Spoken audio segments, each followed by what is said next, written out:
Autobots, roll out!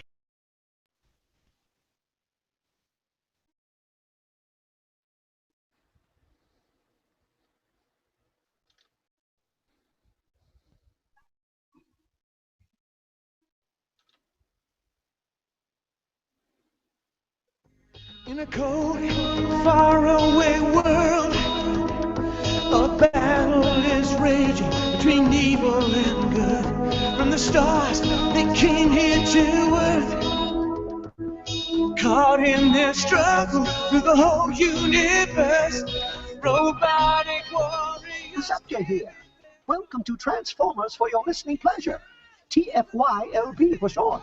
Join us and discuss the latest in Transformers fandom. And now, without further ado, here is Weird Wolf. Now, where did I put that chorus stop? Ratchet, can you take the chorus stop? Only the strong will survive. Doing all I want. Hello, everyone, and welcome to another edition of Transformers for Your Listening Pleasure, episode number 110, recorded June 28th, 2014. I am your host, Weird Wolf. Along with me this evening is Brycey. Hey, how's it going? Headmaster Don. Hey, everybody. Dr. Arkaville. Hello, everybody. And Megamus. Hey, what's happening? I know that's a little bit strange. We're broadcasting on Saturday night instead of, we did an episode last night too, but we didn't get to do a episode last week because of BotCon, and it was a little difficult to get things together. We probably could have gotten an episode together, but like I've said the last few episodes, I was in the middle of a move, and I just didn't have time nor everything ready, so we'll try to get something better going for TFCon later this year here in the U.S. And in Canada. Yeah. But we're going to cover BotCon 2014 tonight. Pretty much everybody that's on the show tonight had a chance to go. You didn't get to go, did you, Brycey?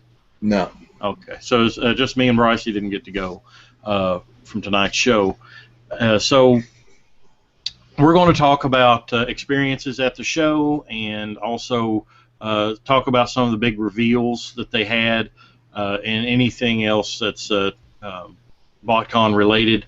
We're going to talk about those.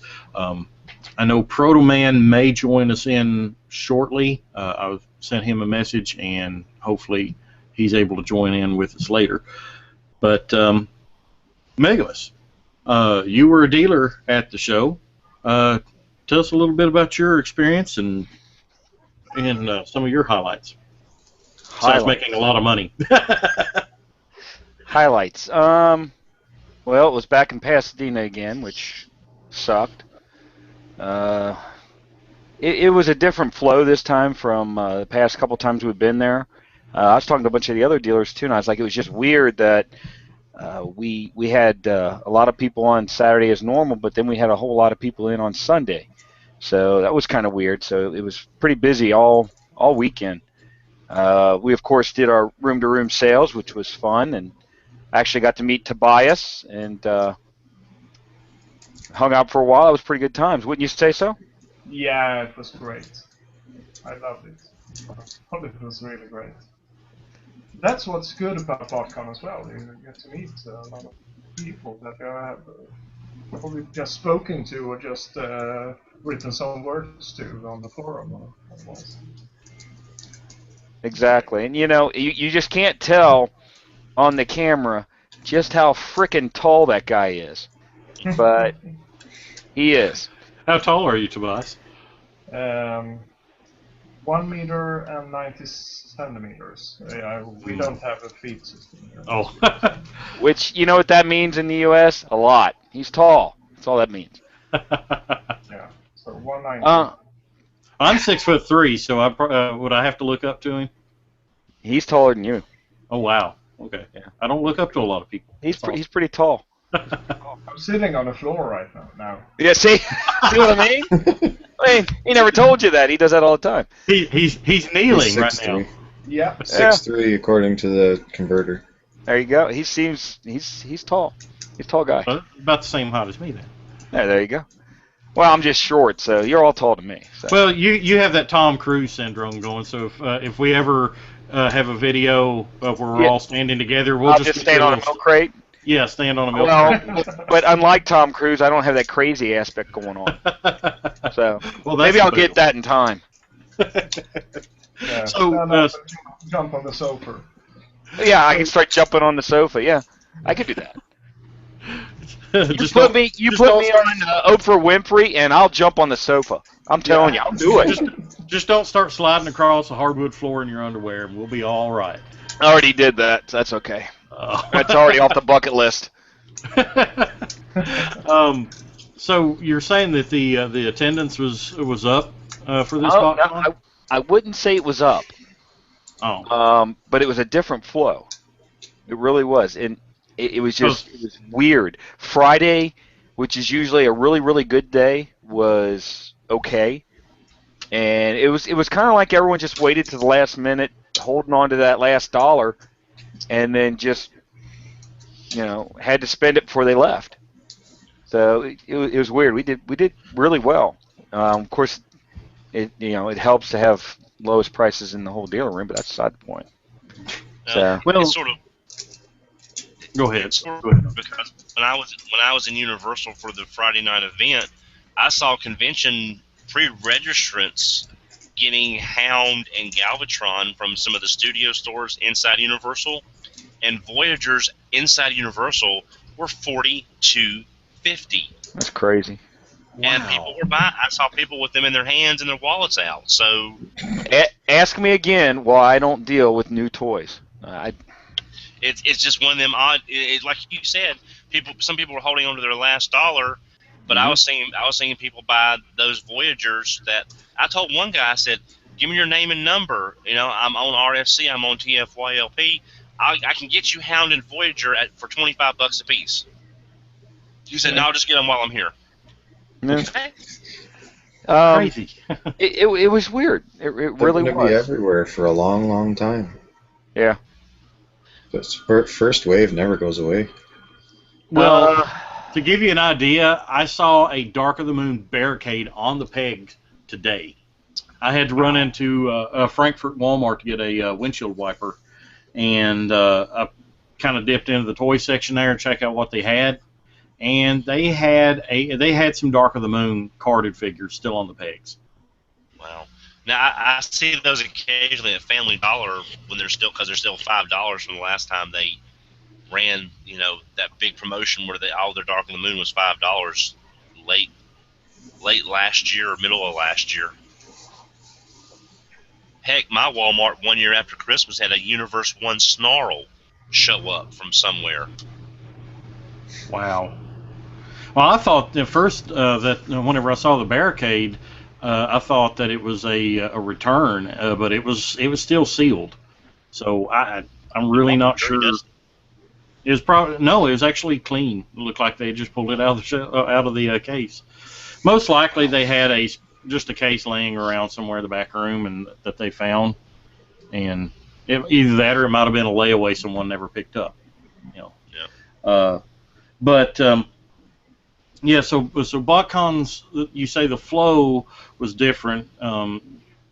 So those who don't actually, who have never attended a BotCon, Fridays is usually rather busy, Saturdays is usually insane, and then Sunday people kind of go in the morning time and then trail off in the evening because a lot of them have early flights out and everything. So you said it's pretty even Saturday and Sunday? Yeah, the only exception on Sunday depends on where we're at. If you have a really, really church-based community, you're going to see a lag, and then all of a sudden afternoon you'll see a major increase because everyone's getting out of church. So that's the only difference. Sunday was a nice steady flow, and it was really good. I was surprised. So you're saying Californians are godless? No, I'm not saying that because the last time we were there, I never saw that. Yeah. So I can't explain it. It's like Well, people would come in on Friday and spend a lot of money. They come in on Saturday, spend a lot of money, and then Sunday they had no money left. Well, this time they kind of spread it out, so it was kind of even. Well, now one thing, Magnus, now to me it seemed the dealer's room was a lot more compressed this year. Well, I was going to say something about that too. But it's kind of hard. Well, it's kind of hard to explain to someone that's never been. But the funny part is when you've been to the same convention center exactly as many times as we have, and they've always been in the main ballroom for the dealer room, and then off to that they have another room which they would do the pre-register pickup and the autographs. The autographs. Well, this time the custom the dealer's room was in where the autographs used to be, which is much smaller. So they moved it to a smaller venue, which makes me believe one of two things: either they didn't get enough dealers, or they knew the attendance was going to be low, or a combination of the two. Or the craft show could have booked first. I don't think that's it. I really don't. Because there was other, if you remember, especially on Saturday, if you walked by, there was empty rooms. It was empty. So they could have made more room if they wanted to. But the truth of the matter was, you didn't need it. There really were less dealers this year than the last time we were there. There were less dealers here than in San Diego. But I think it would have really helped as far as because every year, having been to so many BotCons, there's one table every collector goes to first. That's the two Japanese gentlemen that always brings the rare stuff. They're the ones, Dr. Archiville, that had the deluxe Soundwave, the Dispensor, the Dino from Japan, and they're the ones that had the vinyl or the Skyfire. And you could not, you never can get to his booth right away, but you could not get his booth for the longest time because of the amount of traffic. So, it felt really compressed in the dealer's room, where we could have used that room they were doing autographs, and that could have been moved out of the room to give us a little more breathing room. Right. And I have to say another thing. My previous experience with BotCon has been 2011, but it was a movie year, like this year, and there really was no movie stuff at all. Because for 2011, they displayed cars from the movies, and a lot of attention from the movie company. Nothing at all this year. Well, they were at Universal. I understand that, but as far as at the hotel, at the convention center, and there wasn't that much movie product that I remember seeing in the dealer's room. No. I didn't see wave after wave after wave of movie toys. In 2011, I was actually there in 2011, and in the dealer room where you said they were, they had half the dealer room was the Autobot cars that they used in the actual movie, in the first movie. They had Prime, they had Bumblebee, they had Sideswipe. Trust me, I know. Our booth happened to be right next to Sideswipe. It sucked. We were the only dealer in the aisle with the cars, and it was horrible. Yeah, it was horrible. And it, quite frankly, took up quite a bit of the dealer room too, a good half of it, because you got a freaking semi in there. Well, and then you figure you're right with the cars, and let's put it this way: with the cars and the club store, they took up half the room. Yeah, I give you that. And this year, the club store was smaller. If you noticed, it was smaller. It was compressed. And it had a lot less stuff to buy. That's the lowest I've ever seen their stock. Correct. As far as amount of stuff to buy. Do you remember the Let's Make a Deal that they did the first year they did it? Vaguely, they had 4 tables in like a U, and you would go up there and there'd be 2 or 3 guys talking. They had a big line, this, that, and the other. This year was one 6-foot table right next to a curtain. One guy was doing it. Now they make money. They make money doing that. That's money of stuff that they're not going to sell. So they would promote that. It was one table. Yeah. I mean, it was just, everything was condensed. Everything was small. Yeah, the whole dealer's room feels like it was just shrunk in the wash. Well, let me ask you this, Don. How much advertisement did you see for BotCon when you were walking around Pasadena? What little walking I did, none. There was none. In 11, they had the big banners at the skating rink. They had huge banners that you could see from across at the mall. Yeah. Huge banners. They had people walking around in costumes. They had people with the little signs saying "Park," BotCon, park here, stuff like that. This year, nothing. Yeah, not one thing outside that hotel.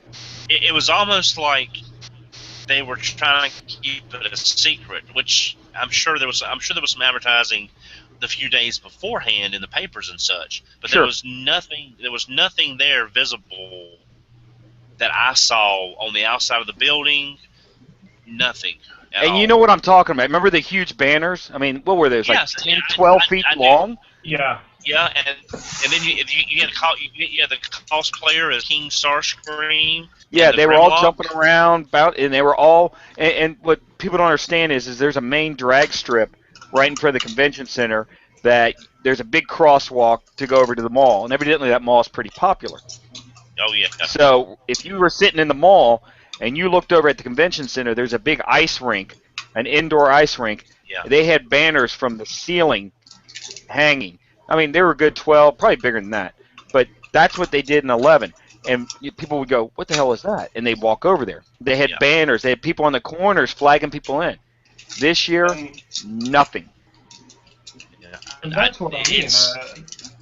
Not for it being a movie year solely, but it was the 20th anniversary of BotCon. It was the 30th anniversary of Transformers. Right. They didn't make a big thing out of it at all. It was really strange, I think. It was disappointing. It was weird. It was Go ahead. Okay, Don. No, you go. Well, okay. I just felt that it was really weird from the staff. Even the staff was kind of like, you know. I mean, they should have been pumped. This was 30 years. This was a big thing. We were there ready to get something neat. And don't get me wrong, giving everyone free, reign to go to Universal Studios with an extra couple hours afterwards, which anyone that thinks it was only for us is mistaken. They sold those. Anyway. It was neat. It really was. But it seems to me like they blew their load on that, and they could have done other things. We didn't get a casino night. We didn't get a dinner. There was no advertisement. There was nothing. It seemed like that was a budget sinkhole for a lot of the things we usually get. But I enjoyed it. I enjoyed the Universal night. I did too. Absolutely. Is it true? Is it true that they showed Age of Extinction there? No. We didn't see. There was jack squat shown for Age of Extinction. Now there was people that were saying that that Age of Extinction was showed there. Well, they are full of crap. Yeah, that's bull crap. Well, what about the mini concert by Imagine Dragons? There was Stan Bush. Wait a minute. Here's what you got. You ready? Here's what you got. For those that didn't know, this is what you got at Universal Studios. Yeah. You got a bag. Okay? You got a bag.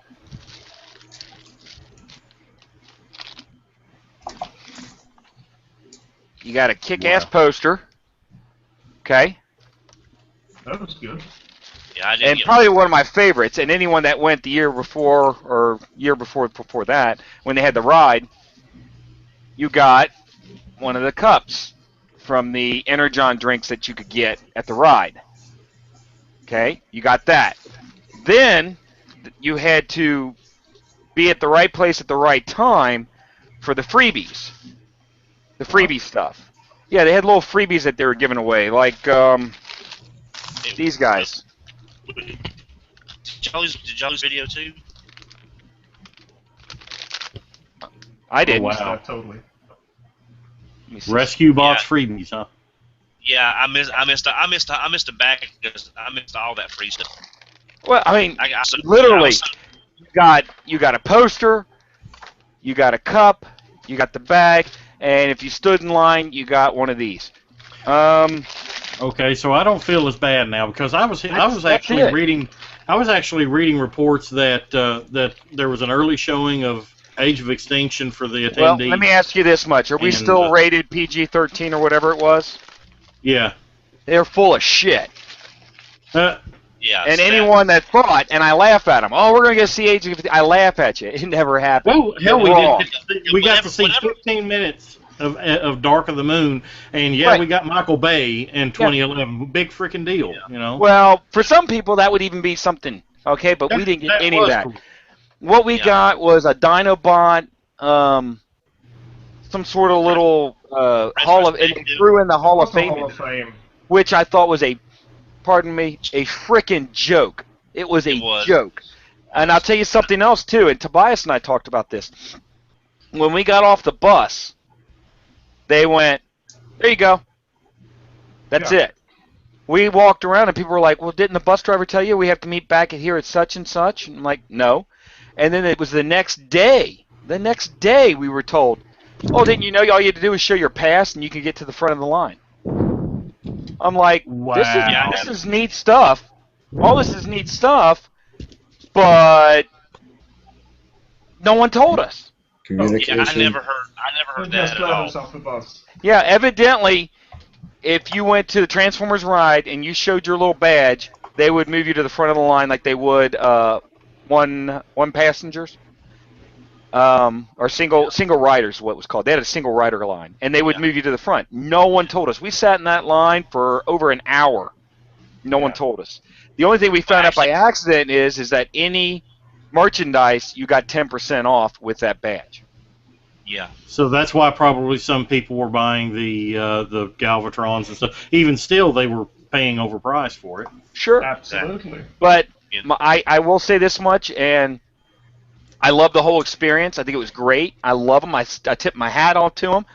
But the simple fact that you didn't let people know what was going on, shame on you. You just ruined what could have been a neat, hey, they did this for me. We didn't find out about it until the next day. Yeah. You know, it's neat to have these things set up, but you got to let people know. Lack of communication. There was no communication. I mean, we were kicked off that bus. Get off. Get off. Nothing. Brian Savage actually he got on the bus and told us about what time we were leaving, and the 8:00 bus started going back at 8, and then the last, but everybody left at 11. So he did tell us where to meet. So we did that. Wait a minute. But he did everything to us. He did to you, except he told us the times. He never said the location. He never mentioned anything about getting to the front of the line. He never mentioned anything about 10% off. None of that stuff. All he said was, if you want to get back on the bus, it's from this. That's it. Yeah. Well, now he didn't mention about the 10%, but I did read that on the back of the badge. That's the only reason we found out about that. Yeah. But did you know about getting it in front of the line? No, Neither did we. I'll be honest with you. I am not a person who likes doing rides. I don't handle rides well, roller coasters or things of that nature.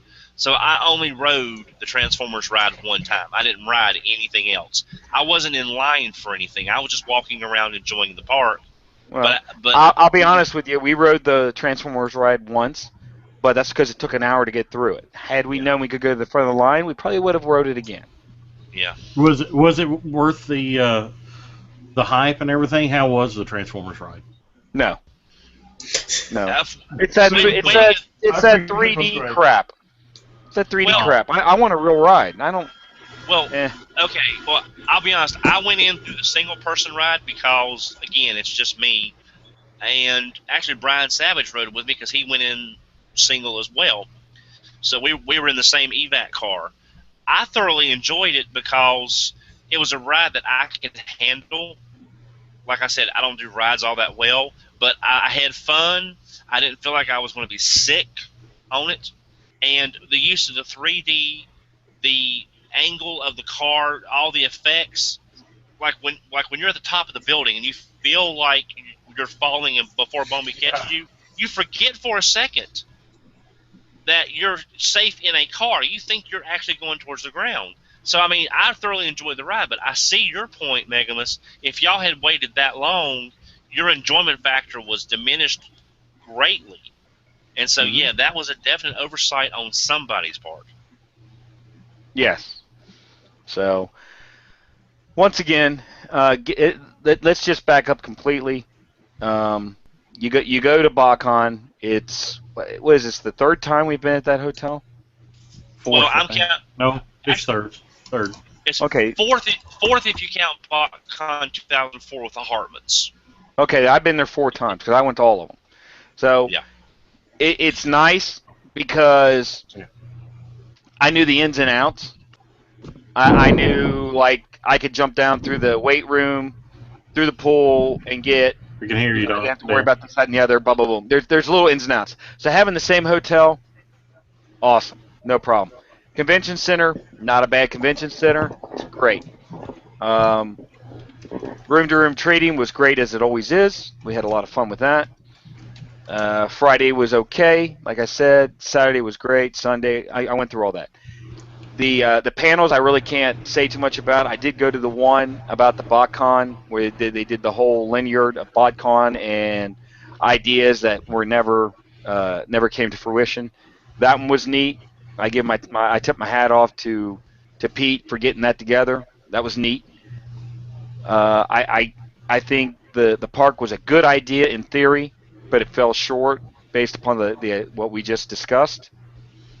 And I just don't think there was any advertisement. I don't think they advertised it. It failed from lack of communication. And once again, Brian may have set all this up, and on paper it looked awesome, but when it was executed, there was problems.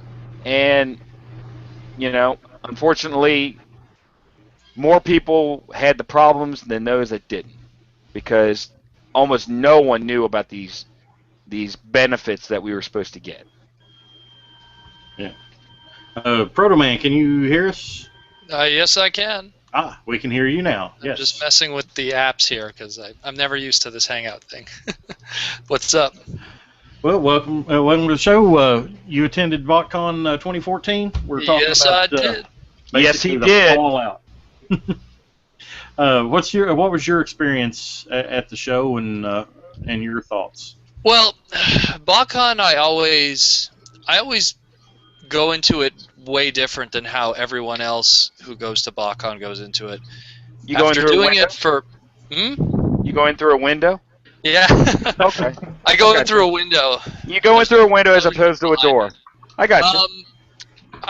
The thing is, for me, like, BotCon now has evolved to this point that the main reason why I go is not so much for toys or the guests or the attractions or even the box set. Now, right away after saying all that, you're probably going, then why the F are you even going? I go for the networking. It's to see me. Just say it. It's to see Megamus, Thank you. If I don't see him, I don't want to touch my girlfriend. It's just like it messes me up. Listen. I'm not afraid to. I'm not ashamed to say this, but I have ruined many a marriage because of that. So I'm sorry. Ninja, stick it in his pooper. I just have one of those personalities that just ruins relationships. I'm sorry. It's a curse. I know. But, On record. I totally derailed what I was going to say. It's all right. Get back there. Like, it's just your astro train of thought derailed. Yeah. Correct. Space shuttled out of there. No, but it's just for me like Brent was just mentioning the Universal thing. I skipped it, and you want to know why I skipped it? Because James Roberts came up to me and was like, "Hey, you want to play hooky of this Universal thing and go have lunch instead?" When I go to BotCon, I have lunch with the IDW guys. I have supper with Derek Wyatt. It's a chance to hang out with those guys that normally would not be able to make it to TFCon on a regular basis. Guys like Hydra, Andrew Hall, who I've known, 20 years. I've known Hydra since I was like in high school, and I mean to hang out with him and He came down with his girlfriend too, so it was nice to meet her for the first time after hearing about her for so long. And it's just, for me, it's always been the social experience. Like, hey, did I buy anything really cool? Yeah, I got a safety prime from the GT line of Alternity. I got this and that, but in general, the big thing about BotCon for me has always been the people, and the people that are only exclusive to that show. I mean, I didn't get a single guest autograph. I didn't attend many panels. I went to James Roberts' panel. I mean, if anyone who saw the front page of TFW, there was that picture of me like this at James Roberts' empty panel room because I was hanging out with him the whole morning and lunch. It's just, for me, it's networking. For me, it's different. It's because it's the more official show and more of the head dudes are there. It's more of a chance for me to rub elbows with them, ask those kind of questions, and do that kind of thing. Do I buy toys? Yeah, I do buy toys. And was the deal room that great? I was, you know what? And that was the thing that bothered me, was the deal room was where the panel room was last time. I mean, that's exactly something that tells you something. That right away. I remember when we went to go pick up our packages, and you have those like divider curtains that they always have. So I just like peeked my head out and I'm like, oh, wait a minute, they're doing the dealer room where the panel room is. Oh no. Now you looked in there and did what I did. You looked in there and said, "Where's the rest of it?" Oh no. I was just like, oh boy. Oh boy, here we go. Because when San Diego had a small deal room, I was just chalking it up to, okay, maybe the location wasn't good for it, maybe there was, there's some kind of logistics. But new location, new area. You could do that. Yeah. I mean, we've been to Pasadena many times before. You figure you got it locked down at this point. You got it figured out. But right away, panel room was a completely separate building. They didn't rent out the theater for anything special for us. The deal room was where the panel room was, so let that settle in for a second. There was no big celebrity appearances or surprises, which was another thing that past Pasadena's. It was like, oh hey, Josh Duhamel is here. Oh hey, Tyrese is here. Oh hey, Weird Al Yankovic. Like literally, it didn't have to be in Pasadena due to the spread. Because of all the things that there was, it could have been anywhere.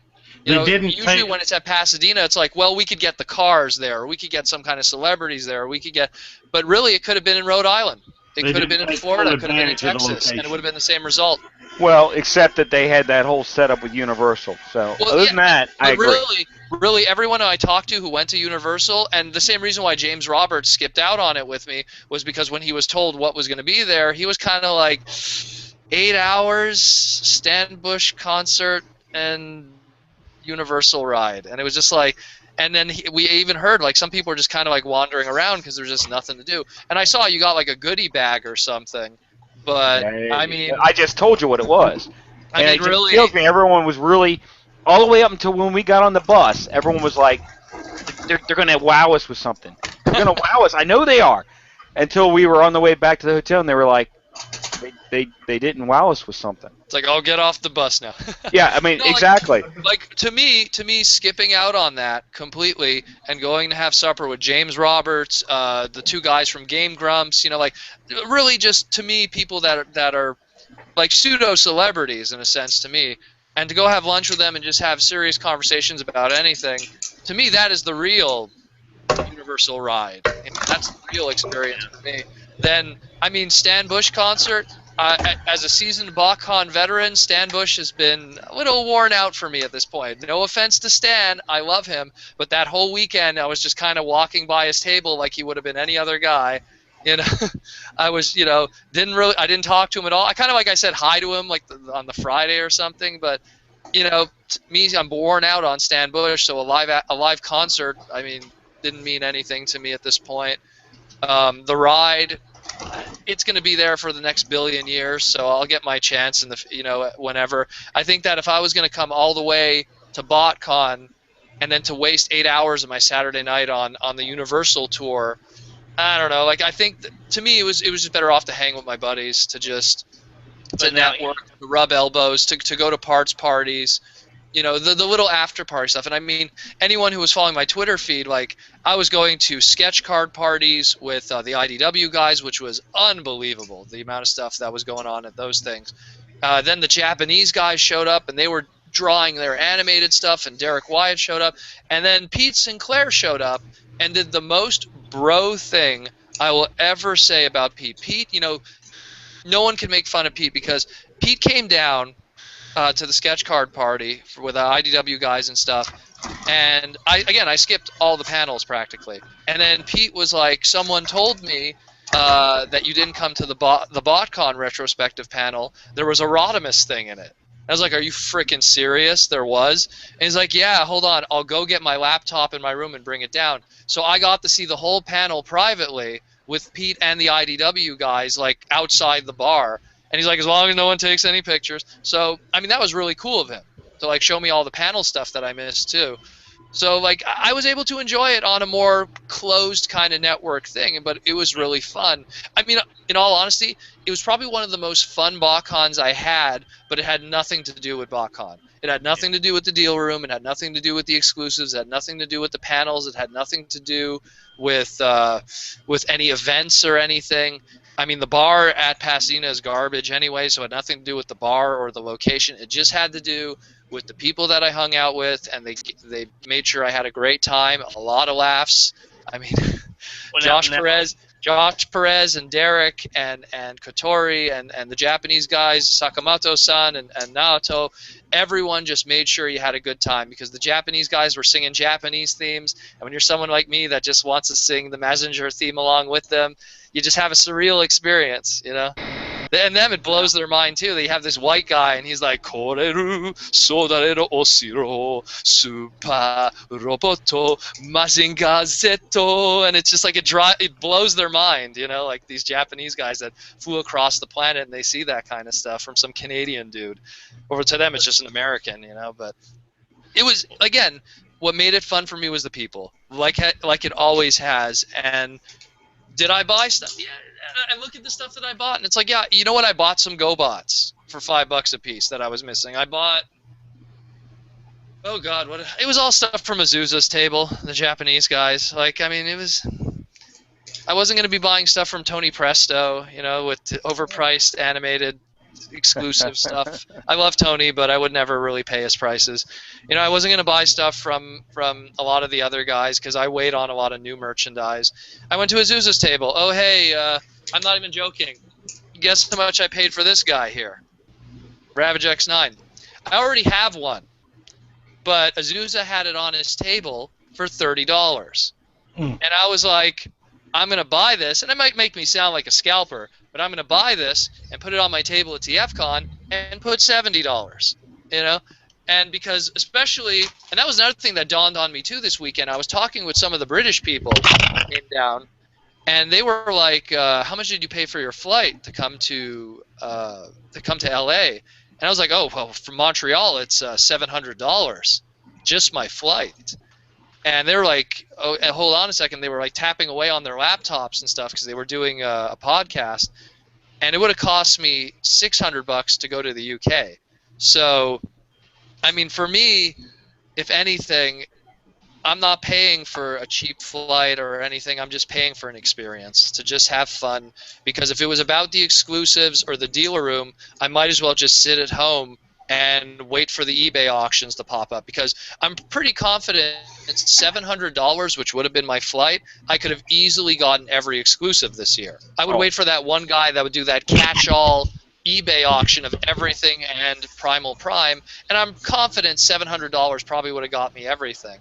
And in that same breath, you know, okay, so I didn't spend $700 on my flight. I just bought everything off of eBay. Anything that would have been on tables there, that Safety Prime, that Ravage X9 or whatever, they're all over eBay. The amount of money that I would have saved on not eating at BotCon, not having to pay for my shuttle bus, my hotel room and everything, sure, I could have went on eBay and just got that whole experience, because that's the thing. A lot of people, they associate the best parts of BotCon being the dealer room and the exclusives, but those are the things that, in all honesty, if you go there for that, then you're wasting your money, because you might as well just stay home and do an Iacon package, get the rest off of eBay. But now, for one me, thing, Daniel, is See, I've gone to more BotCons here than anybody. But see, you're lucky. You're lucky that you have connections and know people through both personal and professional things that I don't have. Having gone to more BotCons. Hey man, you got your RC. Yeah, after 20 years, but I'm just saying the experience that you had with the IDW people going to the bar. See, I don't drink, so. Oh, I don't drink either. Keep in mind, I don't drink either.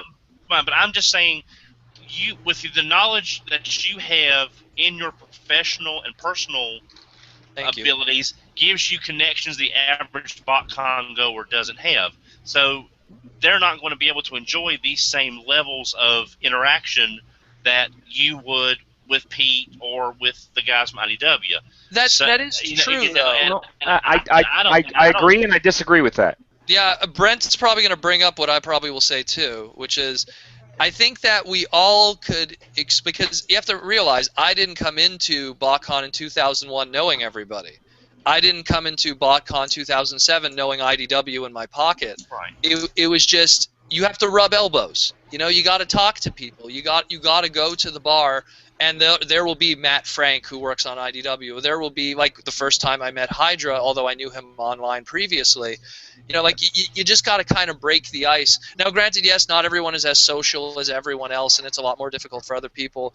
But I think that the social experience is what makes BotCon special. And I think that's what made BotCon special when it was not owned by FunPub either, when it was a smaller convention. That's what made it amazing too. But Daniel, you're right.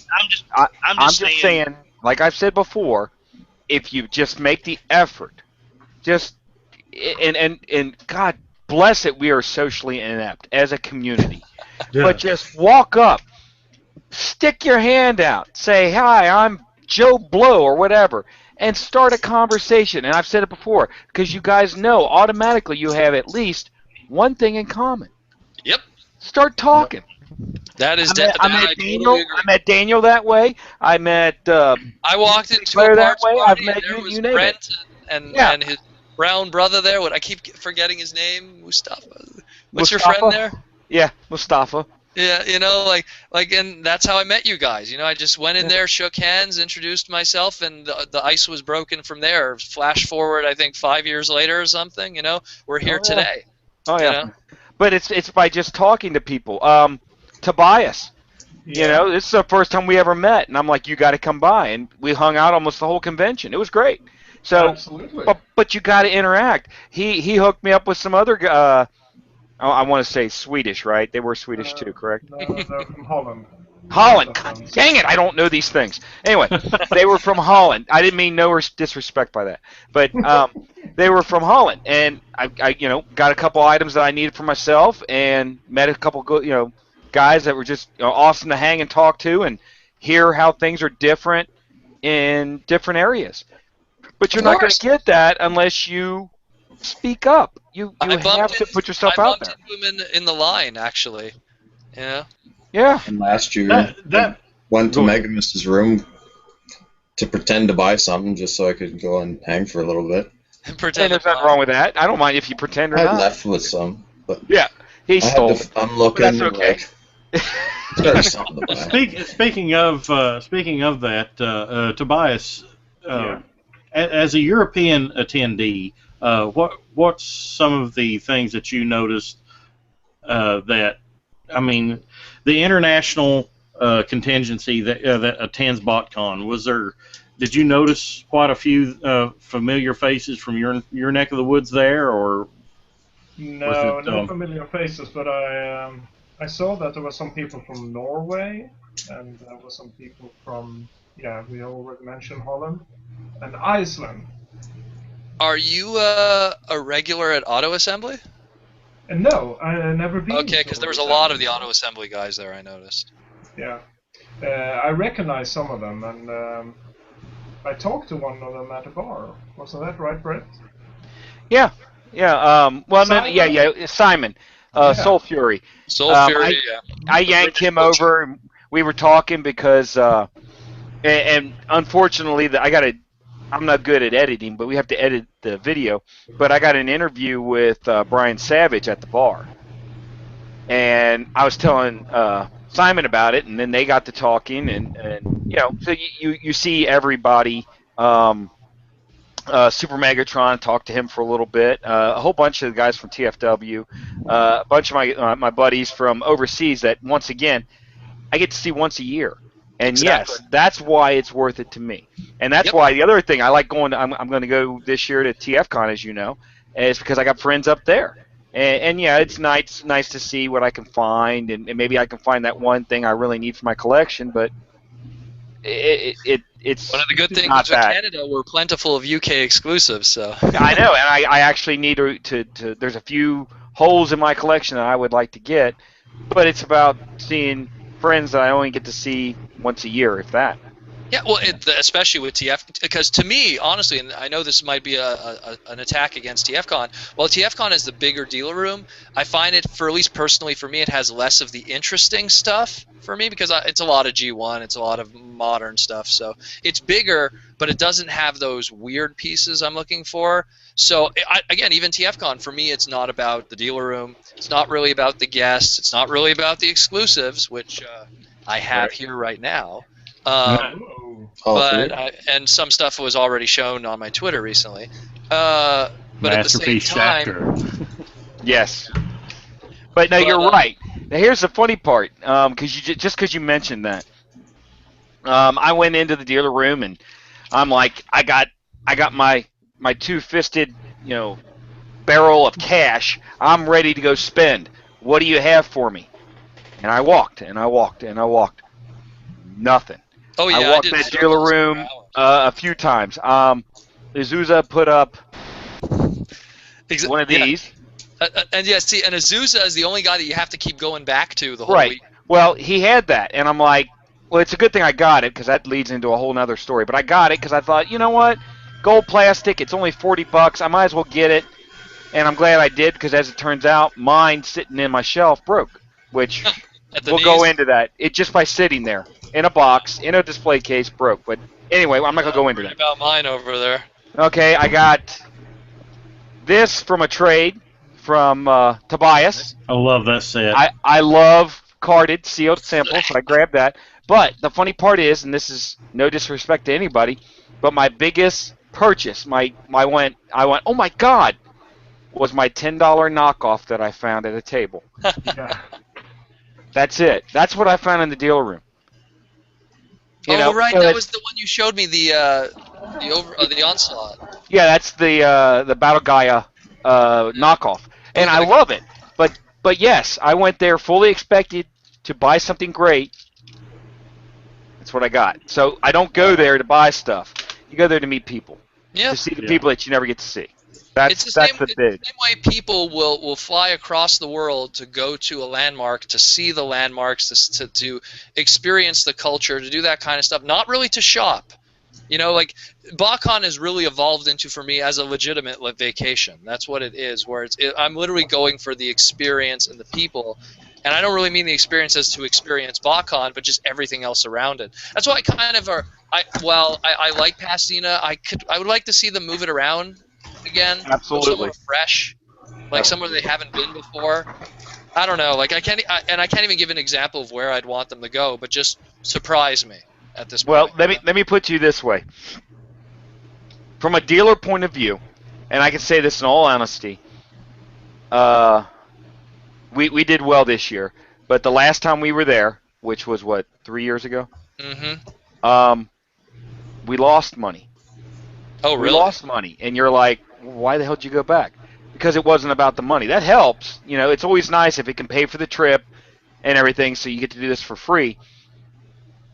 But I actually went into it thinking, we're probably going to lose money again, but I got to go because I get to see my buddies, I get to see my friends and everything that I never get to see.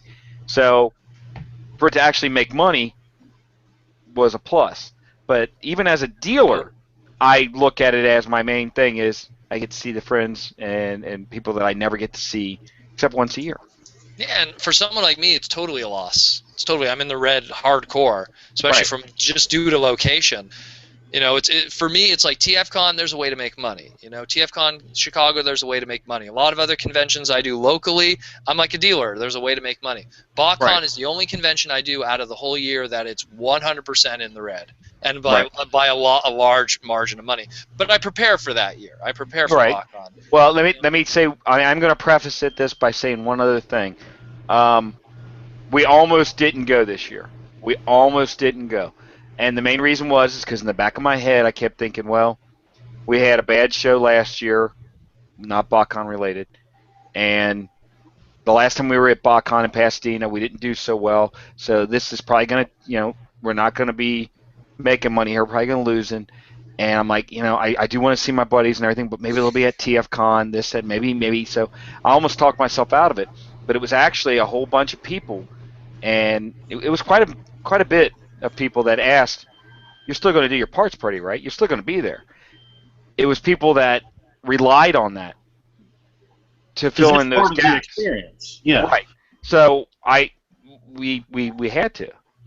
I'm not going to do that. I'm not going to. We potentially could have lost money, but I was still going to do it. Luckily, we didn't. So it was a win-win, but it almost didn't happen. So.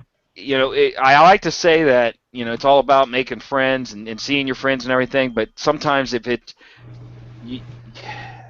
can only lose money for so long, and then you gotta weigh your options. I mean, don't get me wrong, anyone. I'm not putting anyone down. I love meeting and seeing the people that I only get to see once a year, but sometimes it's just financially not possible. Yeah. But luckily, it worked out well this year.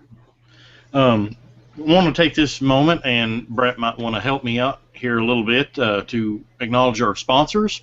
CapturedPrey.com, great toys, great prices, great service. CapturedPrey.com for your third-party needs. They always have the latest in third-party products and absolutely awesome prices. And also check out, Brett, MegaToyFan.com for all your vintage and other toy needs. I'm not going to say new stuff because we really don't deal in the new stuff. So we'll go with other, pre-new. How's that? Yes, and both dealers are very prominent at nearly every major Transformer con because you can't miss either booth. From what I understand, Sidecutter had a very prominent booth with the Captured Prey. Yes. Flags and everything flying. Yes.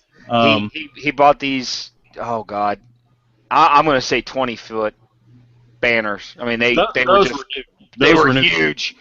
But he also had test shots of some upcoming products, so he gets that stuff in too. So it's neat to definitely go by.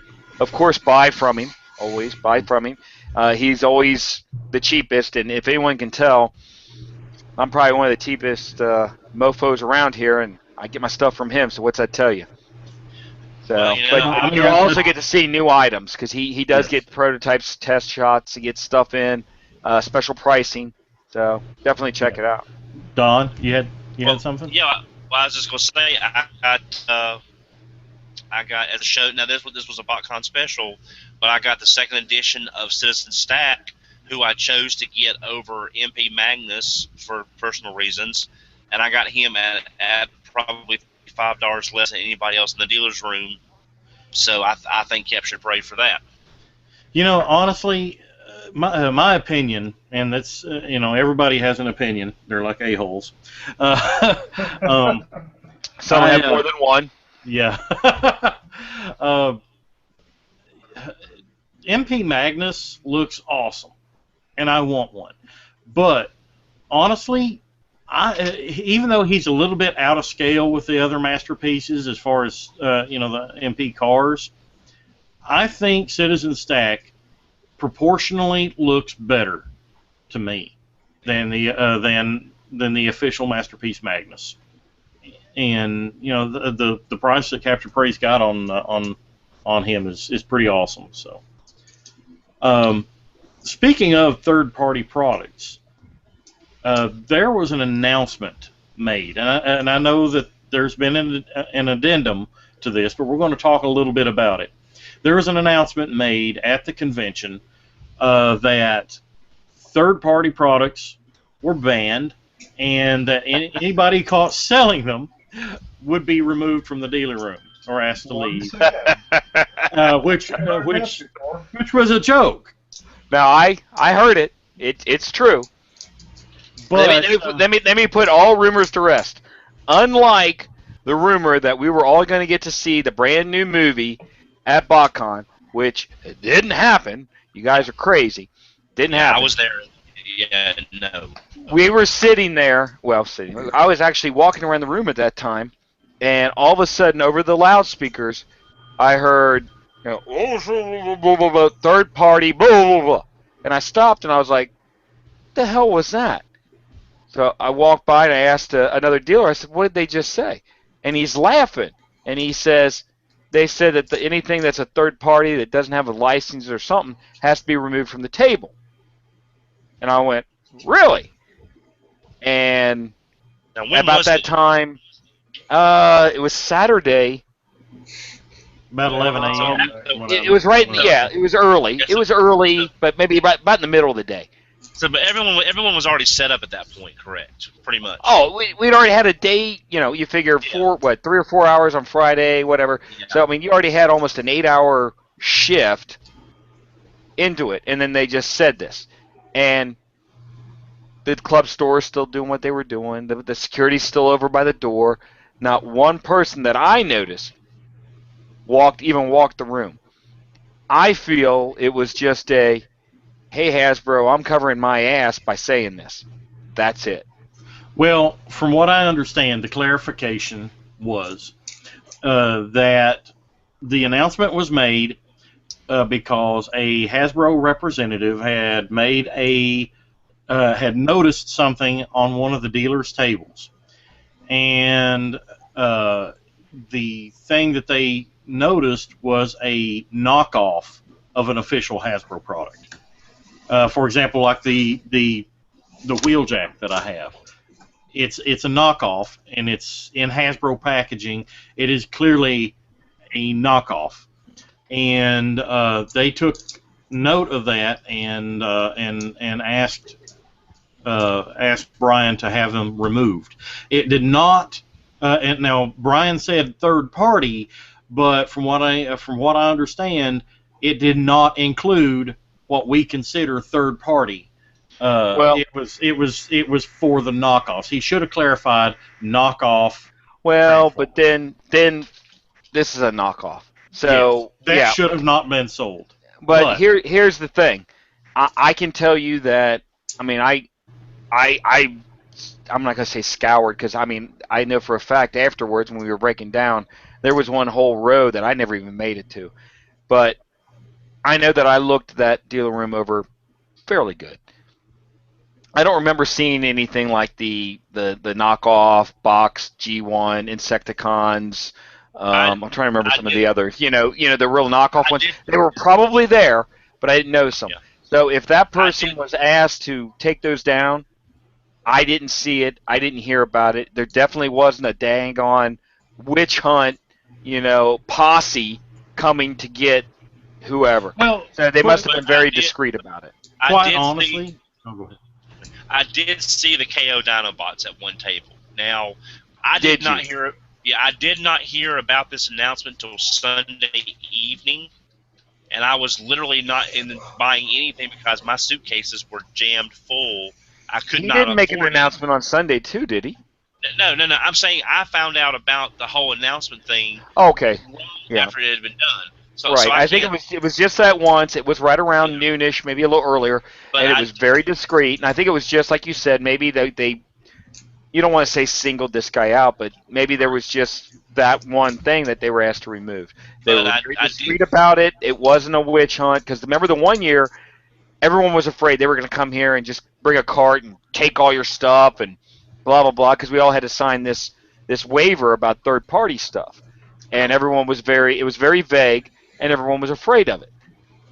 They did evidently enforce it. If they did, I guarantee the guy next to him didn't even know about it. Yeah, it was very discreet. That's all I thought was the KO Dinobots, and they were not prominently displayed when I saw them. I was actually checking all the little cubby holes and corners and stuff for oddball pieces, and that's the only reason I saw them. That's where I found that. Exactly. Well, I think, too, it needs to be stated that if they were to completely ban third-party products and disallow anyone that sells third-party products to their convention, they're going to have no dealers. Because I mean, they will have very few. I mean, Brett, you don't necessarily deal in knockoffs or anything of that nature. No, I like the vintage knockoffs, and the only time we really get into third-party stuff is when we buy collections that have it in it. Yeah, that's pretty much it. We don't do the new stuff. We leave that to captured prey. We let them do that stuff. That's their area. Our area is vintage. But whether you like the third party or not, it has become too much a part of the collecting culture. To exclude it, you're basically chopping off your nose to spite your face. Right. But a lot of those people won't buy official either. Now, there's a lot of Hasbro sacks. I'm just buying third party. Noticed that a lot lately. Yeah. Kind of drove me from third party forums. But if you stop and think about it, though, it would put a very huge dent in their dealer room if they disallowed anyone selling those. 90% of Captured Prey's products are third party. He does carry a lot of Takara Generations, which is official, and some Hasbro product recently. But, he is majority third party product. And whenever you take a cornerstone store like Captured Prey and disallow 90% of his stock, it's not going to be financially feasible for him to drive from Kentucky to California to be a dealer if all he's going to be able to sell is just a very small portion. Granted, there is the room-to-room sales, and they could have the 3P. Which we did. Yeah. He did awesome. We did awesome as always. But yes, if that's all that he had and I had, it probably wouldn't be feasible to do it. I agree.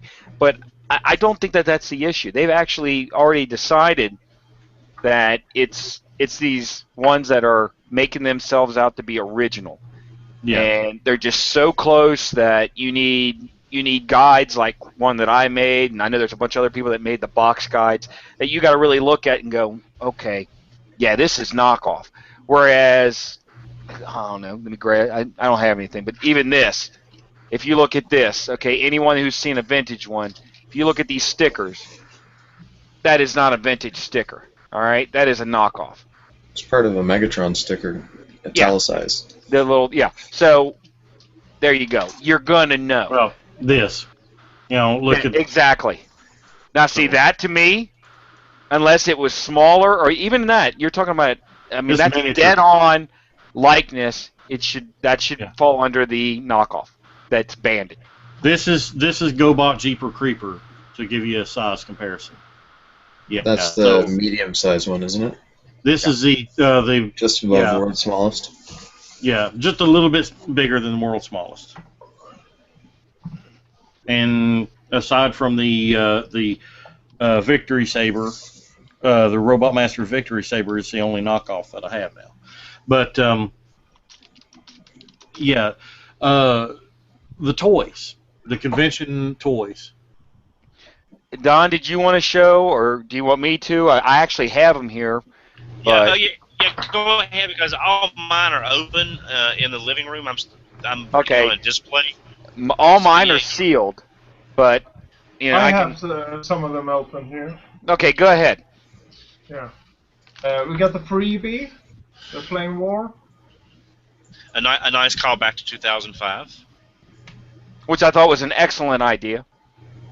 Throwback. I don't know how good you can see her. Yeah, it's coming through clear. She's in robot form here. Yep. It's good. The wings are nice on the back. It's a good use of the Beast Hunters mold. Yeah, it is. Now, do you have the box set available too, or? Yeah, I'm gonna be right here. Just a moment.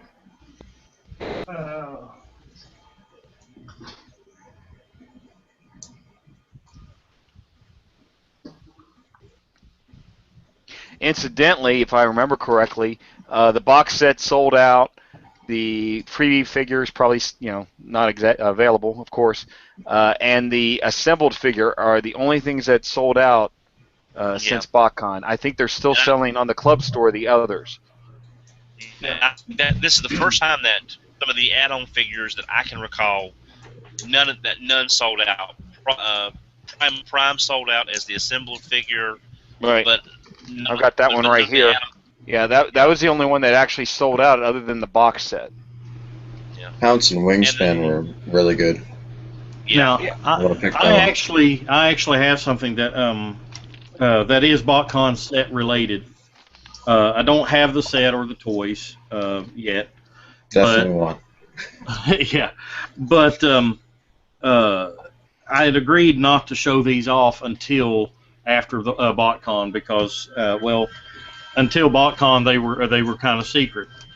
But I have the master line art for Ferric and DevCon. Oh, and sweet! I framed these myself. These are the master line arts that they use for the bio cards. They are you can still see the pencil and autographed down here by Dan.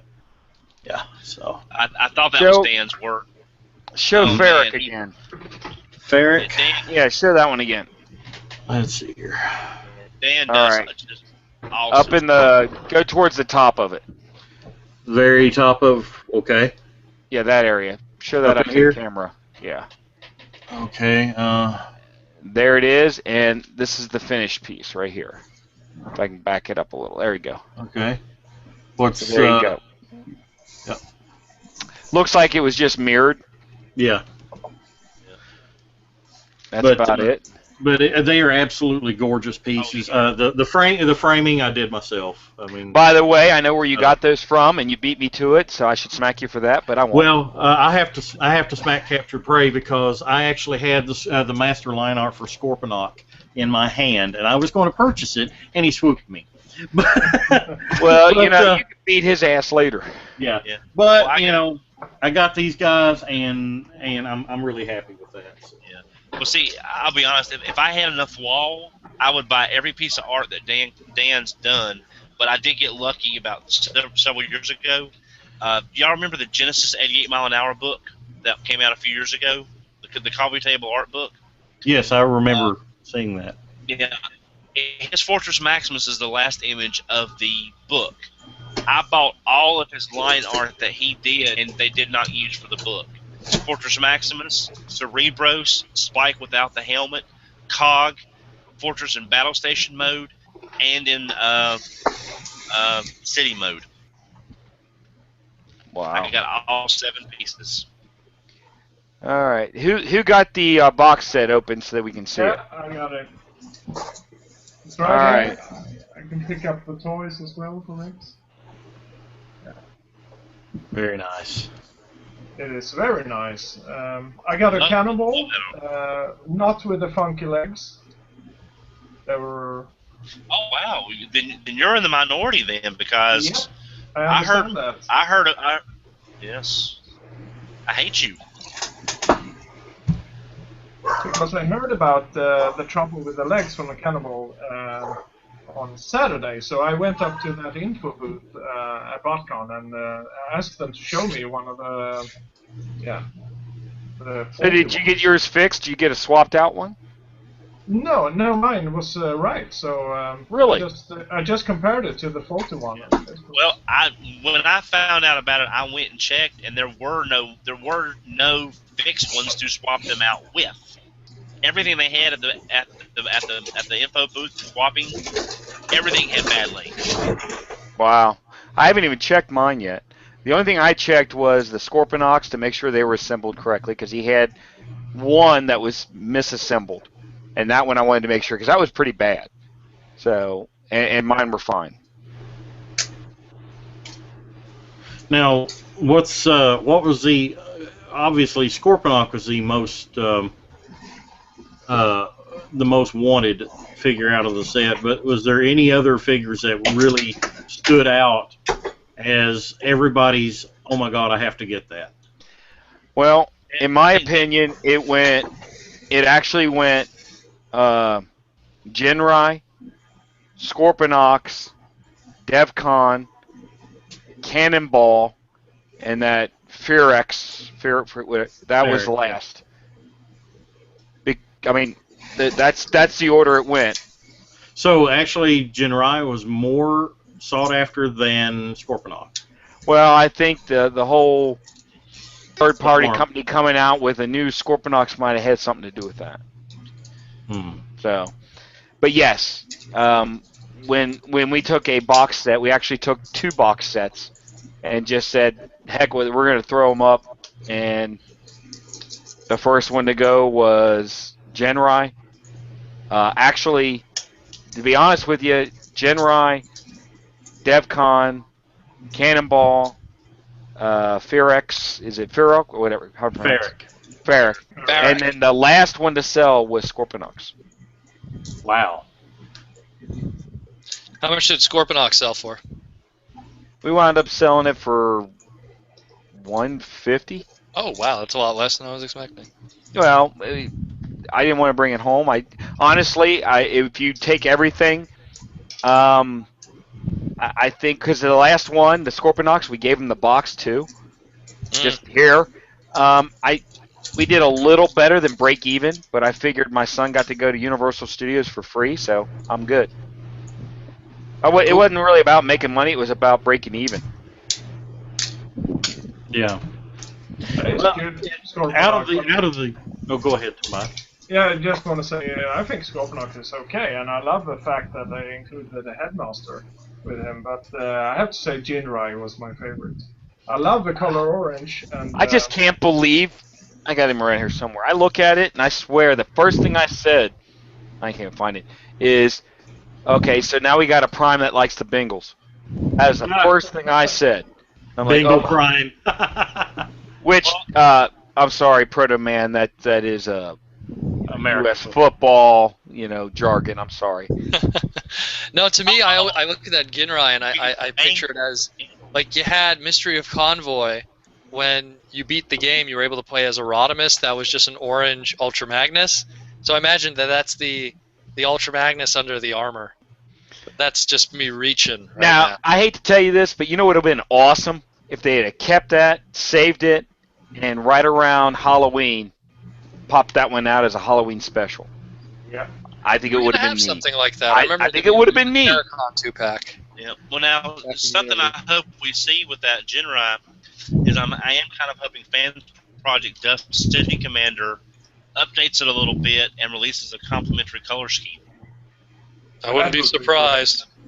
I would not be surprised. Or a crossover gen set that would fit on it. That's true.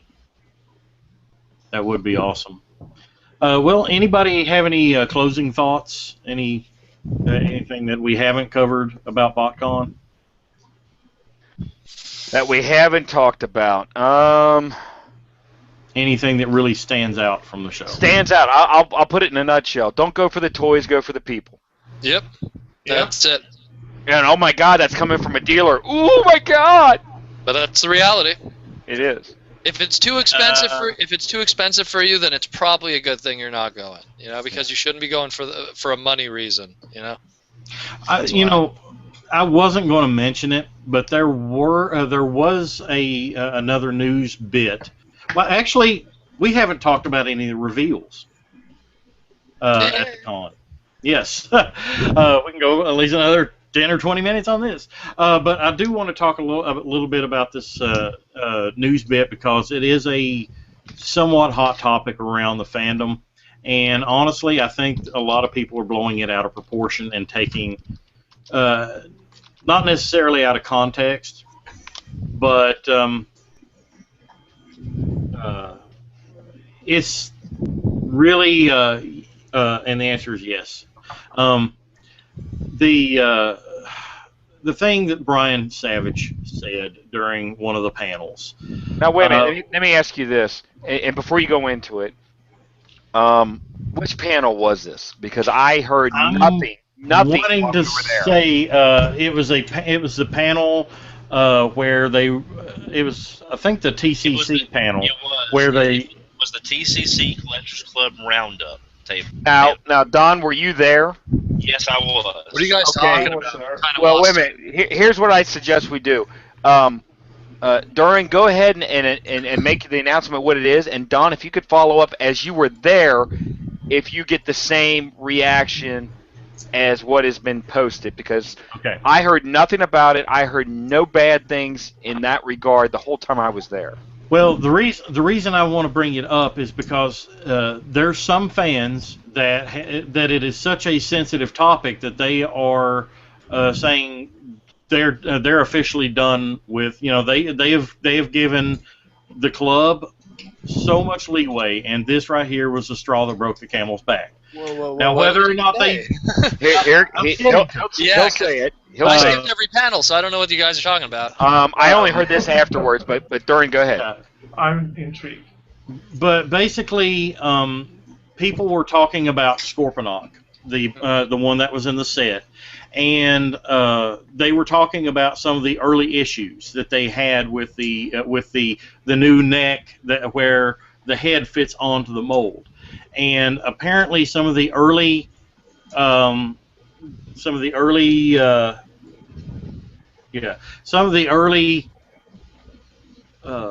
test shots, it didn't quite fit right, and from what I gather, now I wasn't there, and this is what I have read. Brian Savage pretty much said in English that they were going back and forth with the Chinese factory, and he was saying head too small, neck too big, no fitty. That's what he said. Yeah. Okay. No fitty. And a lot of people took offense to that, and I'm sure some Asians took offense to that. And in a way, I kind of see why they would. But I'm kind of wondering, is it out of context? And Don, you were there. What are your thoughts on this? Was there a reaction? Now, I was talking to the neighbor beside me on some things. So the way that this is the way that I heard it, is that Pete was explaining the problems and everything, and Brian basically said, the way that I heard it, again, I was kind of towards the back of the room, but the way that I heard it was head no fit, is the way that I heard it. Like he was just being funny and summing up all the stuff Pete was saying. With broken English. I just heard it head no fit. Like he was just jokingly summing up everything. I didn't hear it as the English that's been said, and I didn't register it as anything out of context. I thought he was just being funny, like taking what all Pete was saying and just saying head no fit. That's the way that I heard it at that moment in my memory. But again, when I heard about all this, was there a general reaction that you noticed in the crowd that it's like, I heard some people laugh because it was just him summing it up in a funny way, all the stuff Pete was saying. So I really didn't see anything like, oh no, I didn't see any reactions like that at all. Just he was just summing up the whole thing.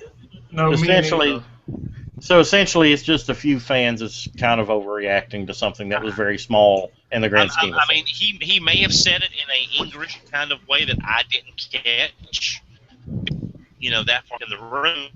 But at the time, I didn't see anybody reacting to it, so I really can't say for sure. That's just the way that I heard it at that point in my memory. Okay. Well, I just thought it, it was one of the news items that came out of BotCon that I, even though I was busy that weekend on my phone, I was constantly refreshing Twitter and Facebook and looking at a lot of the news that was coming across. And in the interest of time, we're going to talk about some of the reveals this coming Friday. That's going to be the topic of our show this coming Friday, is some of the reveals and some of the upcoming stuff that we're going to see in the near future from Hasbro. But yeah, that one right there was one of the hot topics that for almost an entire day following that. There was numerous threads I saw on Facebook. There was numerous fans that were outraged by it, and I can kind of see why some outrage was for it, but I kind of wonder if it's a bit overreacting. And a lot of the problems with the club, I kind of wonder if people do, because of all the past problems with the club, if they just are going looking for problems. And I'm kind of wondering how much of that is the actual root of this issue. It's like they have Brian Savage under a microscope, and they're looking for any word that he says, any action that he does, and saying, "Look, see, he's racist. He's not a fan. He's a Texan. He's racist." Oh my God, I don't know. In all honesty, I think that's a little blown out of proportion. Especially since, I don't know what he said exactly, but if you're going to insult Chinese people, I think that there's a lot worse you could do than just head no fitty, which is just broken English. You know what I mean? Yeah. You could apply that to anyone who just doesn't know the English language very well. Well, so and also people are going to use broken English to simplify things down whenever you're talking to someone who English is not their first language. The whole weekend, if you go to Azusa's table, the best table in all of BotCon, really. You go to his table, it's nothing but broken English that whole time. Azusa-san, how much this? Sticker price. You're speaking broken English to him just to keep it. And Brent knows exactly what I'm talking about. You know what I mean? So I don't. I think and you're not being racist. You're just trying to make it simple to make it easier on him, because English is not his first language. And the thing is too, I think that it's just really people that are for lack of better words, they're sniffing for shit. You know what I mean? They're just looking for something to complain about, because the Fun Pub has always been, and this is coming from the TFCon guy, where it only benefits us for them to screw up, But take it from me, I don't think he did anything wrong, really. I think it's just them looking for trouble, just like how it's like, oh, look, subscription service is shit. Oh, credit card this. Oh, they're always looking for something. They're always looking for something. Was I crazy about the set this year? No, not really. Was there a lot of stuff I wasn't crazy about in general? No, but I don't think he did any wrong there. I think he was just, look, people asked him a question, and he tried to explain why in the best way he can in a broken English manner. And who knows, that's probably factually what was the problem. That maybe there were some communication errors between the manufacturers and the creators, and that's that. And he just did a probably very accurate reenactment of what went down between a bunch of Texans who don't speak Chinese and a bunch of Chinese that don't speak American English, So what more could be said of that, He gave people their answer. Would you prefer he lied? Because Lord knows and then they'll just chew him out for lying. Then I don't know. Well, I believe that'll do it for this edition of TFYLP. We hope that you've enjoyed this special edition. We wanted to get people's reactions and thoughts out there as soon as possible, and this was the earliest possible time that we could do it. I know it's a week late, but it got everybody time to get home and jet lagged out. Yeah. Unpack. I'm still on. What are we talking about? I haven't even unpacked yet. Oh. Look at this crap back here. I'm flooded. Well, we can't. And I got this other. I only got another week for this other show that whose name escapes me at the time. Me too. Yeah, I know. So I got to get ready for that. Yeah, well, you don't have to unpack. That's right. I should just leave it all packed, right? All my smelly clothes and everything. Well, watch that. I'm going to do that, and I'm going to rub right up on you, Forget what we said about the BotCon etiquette. Yeah, this is all for you. I'm bringing a spray bomb. Yeah, you better. I really do. I really do want to apologize to the listeners for our lack of live things that we planned on doing some great things for this past BotCon, but quite frankly, I don't know how to do it. That's what it comes down to. Well, and I'm tech ignorant. I could have hosted, but I was so busy, and it's. Well, it was a lot of things, but the good news is we have at least a couple of videos that I took, but I don't know how to edit them and everything. So I figure we'd probably throw that in next week when we do the reveals and all that. Yeah. We should have it done by then. But there's some good stuff in there. I really am going to try to really, whenever TFCon USA, that's the next con that I want to go to this year, and I really want to put forth a really good effort from TFYLP at that show, and we hope to have bar none coverage. Well, I think a lot of us are going to be there. We're going to have our biggest spread ever. We're bringing everything, so, Dan, we need a lot of space. Of course, we bought it, so we got it. But we got a lot of space. We're bringing a lot of crap, a lot of junk, stuff that you call good stuff, whatever. I don't care. Good stuff. And we're gonna, I think we should have the show, and everyone just see what it's about and see what a convention is like firsthand. I think it'd be a good show. Well, we will see you next time on TFYLP. Check us out Friday nights at 9 p.m. It's our usual broadcast time. Again, tonight was a special thing, but we hope you've enjoyed it. For Brycey, Dan, have a good one. Don, take care, guys. Tobias, and Brett. Thank you guys for joining us, and we will see you next time on TFYLP.